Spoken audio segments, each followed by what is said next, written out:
ایمان کا تعلق رسول کے دعوے سے ہے، نبوت کے دعوے سے ہے، اس کی تصدیق کر دینا ایمان ہے، اور جو کچھ وہ بتا رہا ہے اس کو ماننا ایمان ہے۔ تصدیق بما جاء بہ النبی صلی اللہ علیہ وسلم، یہ تصدیق ہے۔ جو خبریں بھی وہ دے رہے ہیں صحیح ہے، وہ عالم آخرہ کی خبریں دے رہے ہیں، وہ عالم برزخ کی خبریں دے رہے ہیں، وہ اور خبریں دے رہے ہیں، آئندہ کی پیشن گوئیاں کر رہے ہیں، آئندہ کے حالات کی، سب کی تصدیق۔ ویسے تو یہ کہ یہ تصدیق حضور بما جاء، جو بھی لائے حضور، لیکن حضور لائے ہیں عمل بھی اور فکر و نظر کا سامان بھی، وہ فلسفیانہ سوالوں کا جواب بھی، میٹا فزکس بھی لے کر آئے۔ ایمان کا جو ہے اطلاق وہ صرف میٹا فزیکل جو تعلیم ہے اس پر ہوتا، اور وہ تمام نبیوں کی ایک ہی رہی ہے۔ اللہ پر ایمان، جو وقت کا رسول ہے اس پر ایمان، جو بھی کتاب ہے اس پر ایمان، آخرت کا ایمان، بعث بعد الموت کا ایمان، اسی طریقے سے جنت اور دوزخ کا یقین، حساب کتاب کا یقین، وزن اعمال کا یقین۔ یہ چیزیں ہیں کہ جو ایمان میں اصطلاحاً شامل ہیں، اگرچہ وہ اصطلاح جو ہے وہ کور کرتی ہے شریعت کو بھی، احکام کو بھی، ڈوز کو بھی، ڈونٹس کو بھی، یہ کرو یہ نہ کرو، لیکن جو استعمال ہے وہ در حقیقت ایمان کا اس میٹا فزیکل کانسیپٹ پر۔ اب یہاں فرمایا ربنا اننا سمعنا منادیا ینادی للایمان ان آمنوا بربکم فآمنا۔ پروردگار، ہم نے سنا ایک منادی کرنے والے کو، وہ ندا لگا رہا ہے، صدا لگا رہا ہے ایمان کی، کہ لاؤ ایمان اپنے رب پر، یقین کرو اپنے رب پر، توثیق کرو اپنے رب کی، تصدیق کرو اپنے رب کی۔ فآمنا، تو ہم ایمان لے آئے۔ ربنا فاغفر لنا ذنوبنا، تو رب ہمارے گناہوں کو بخش دے۔ اب تک ہم غفلت میں تھے، جو کوتاہیاں سرزد ہوئی ہیں، جو خطائیں ہوئی ہیں، معاف فرما۔ وکفر عنا سیئاتنا، ہمارے دامن کردار پر جو داغ اور دھبے ہیں انہیں دور کر دے، ہٹا دے، اور ہمارے نامہ اعمال پر جو دھبے لگے ہوئے اللہ اسے دھو دے، ہمارے اعمال نامے کو پاک اور صاف کر دے۔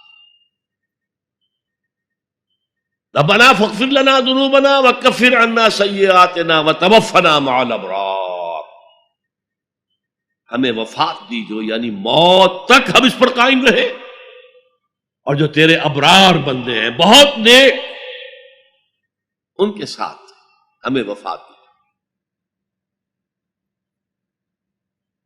ربنا فاغفر لنا ذنوبنا وکفر عنا سیئاتنا وتوفنا مع الابرار ربنا وآتنا ما وعدتنا على رسلك ولا تخزنا یوم القیامہ۔ اور اے رب ہمارے، ہمیں وہ سب کچھ دیجو جس کا تو نے وعدہ کیا تھا ہمارے ساتھ اپنے رسولوں کے ذریعے، تمہیں جنت دیں گے، ان میں یہ نعمتیں ہوں گی، تمہیں اللہ کا دیدار نصیب ہوگا۔ جو آخری نعمت اہل جنت کو ملے گی وہ دیدار الہی ہے، یہ سب سے بڑی نعمت ہے، سب سے بڑی دولت ہے۔ آتنا ما وعدتنا علی رسلک ولا تخزنا یوم القیامہ، اے اللہ قیامت کے دن ہمیں رسوا نہ کیجیے۔ قرآن مجید میں آیا ہے حساب یسیر، آسان حساب،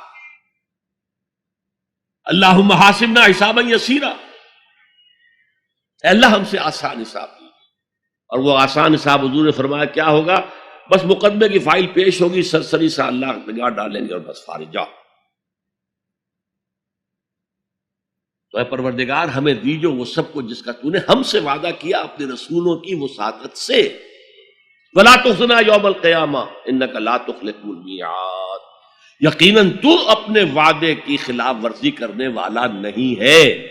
ہمیں اندیشہ ہے کہ ہم ان وعدوں کا مصداق بن سکیں گے کہ نہیں، تو اپنے وعدے کے خلاف کرنے والا نہیں ہے، لیکن یہ کہ ان وعدوں کا مصداق بننا، ان وعدوں کا مستحق قرار پانا جو ہے، ہمیں اگر شک ہے تو اس میں ہے انک لا تخلف المیعاد، ہمیں کوئی اندیشہ نہیں ہے کہ تو اپنے وعدے سے پھر جائے۔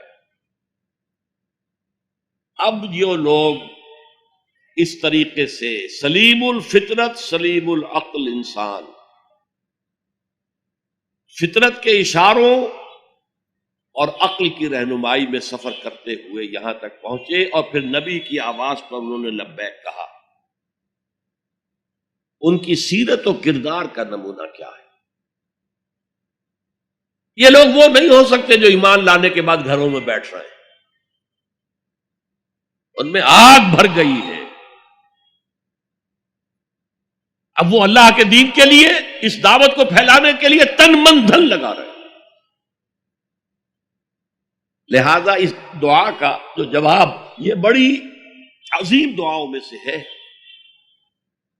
اور سورہ بقرہ اور سورہ آل عمران کے جوڑے ہونے کی ایک علامت یہ بھی ہے، جیسے دونوں کا آغاز الف لام میم سے ہوتا ہے، دونوں کے شروع میں قرآن کی عظمت کا بیان ہے، دونوں کے اختتام پر عظیم دعائیں ہیں، ربنا لا تؤاخذنا ان نسینا او اخطانا، بڑی لمبی دعا ہے۔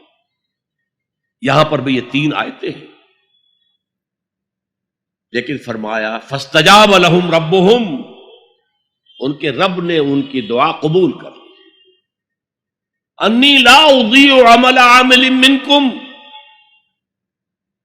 کہ میں تم میں سے کسی عمل کرنے والے کے کسی عمل کو ضائع کرنے والا نہیں ہوں، من ذکر او انثی، چاہے وہ مرد ہو چاہے عورت۔